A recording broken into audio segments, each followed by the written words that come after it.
mother went to prison. That situation with a police kicking in my door traumatized me. And I don't mean to rewind, but like I wrote my first traumatic event the other day, and I can still remember it vividly. So I'm gonna give it to you just how it happened. Please. I was sitting in the. I still remember like yesterday. I was sitting in the bathroom, and I could hear the commotion going on outside of the bathroom door. Due to the fact that domestic violence was so present in my home, I just started with my mother and her husband fighting again. So I already made up my mind. When I leave out this bathroom, I'm going to go straight to my room. As soon as I open up the door, I'm staring down the barrel of a big black gun. Get the down. Damn. Like, I could still hear those words echoing in my head. Like, and I'm standing there in shock, like, frozen, in fear. Get the down now. Like, I could still hear those words echoing again. That's when I snap out of it. This call and your telephone number will be monitored and recorded. I turn left and I run to my room in an attempt to jump from the 2-story window. And like, in the midst of me jumping, trying to jump out the window, I remember my leg getting pulled and I come crashing down on my bed.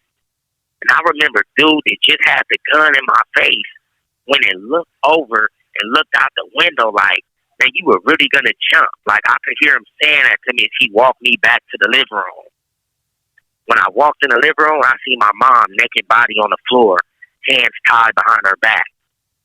Her husband right next to her.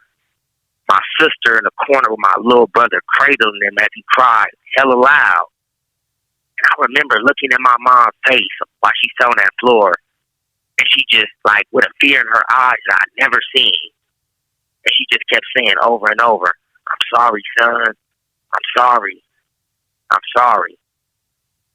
And eventually they dressed her. I looked around. I look on all these dudes' shirts, and all these dudes' shirts say the same thing. Police.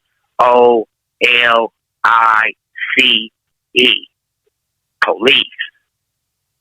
So they dressed my mom, you feel me?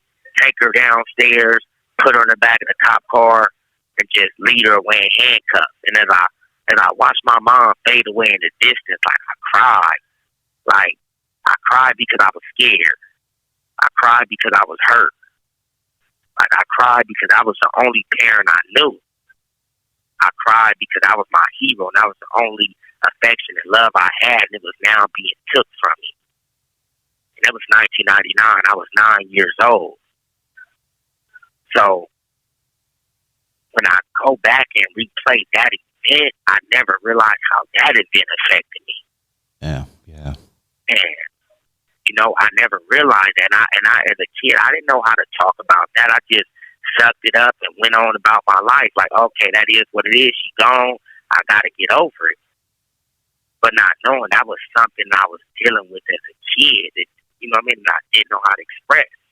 And now fast forward where I'm out here hustling now, or I'm in a foster home, being exposed to so much so young. You know what I mean? It's like, and I still don't know how to talk about it.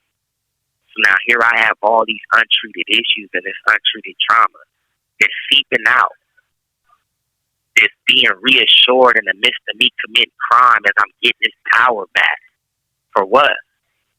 For the love of money?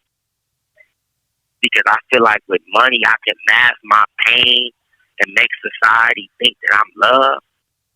With this same money I can take care of my family problems and provide, because nobody taught me how to properly, you feel me, educate yourself on how to get a job and how to, you know what I mean, be financially literate, you know what I mean? Yeah. So I can, you know what I mean, so I can survive in this world.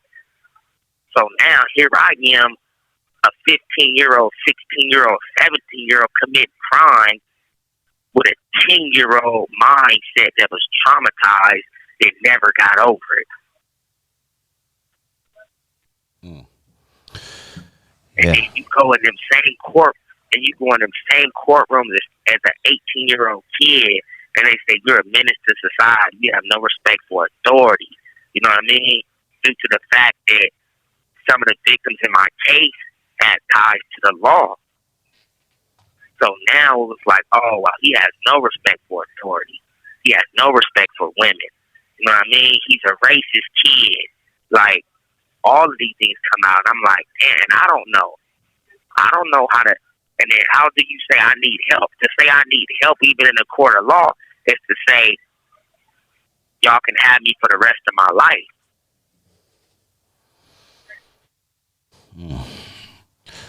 Yeah. Damn. A lot of trauma. And yeah. A lot, dog. Now, talk to me about, and you know what? I'm good with going another, like doing up until 8 if you can do, I'll leave it up to you if you want to do instead of 3 segments, we could do 4. Okay, I'm with you. Oh, wherever you need me for, cool, I'm with cool. you. Is Ali around? I think he'd be back in a minute. Oh, for sure. I just wanted to say what's up to him. Tell him I said what's up. Okay. Right, When he walked by me, I definitely let him know. Cool. Let's continue. All right, man. So, did you ever join a street gang, or were you just kind of doing this, for your own hustle?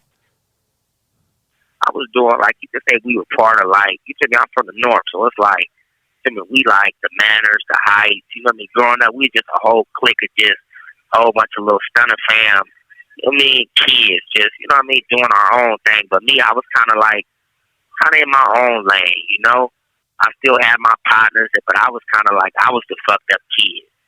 A lot of my partners, they grew up kind of like, they grew up, they had they had moms at least that was there. Some of them, a lot of them didn't have dads either. I had one friend that had his mom and his daddy, but a lot of them, they was kind of like, they played sports, They played sports. They went home to their families every night. Me, I was the kid house hopping. I was the kid staying with my friends and their families. But, I'm into different things. I'm into cars. I'm into guns. I'm into crime. You feel me? And I just come stay at your house at night, you feel me, when I'm done living my life. Doing the things I do throughout the day. Okay. Tell us what Sacramento was like back in the day. And so you were, sounds like you were born in the late 70s like myself. Is that about right? I was born in the 90s. Oh, no shit. The late 70s. I like how you did that. I like how you did Okay. that. You sound before you. I mean, you sound older than you are, and I say that respectfully.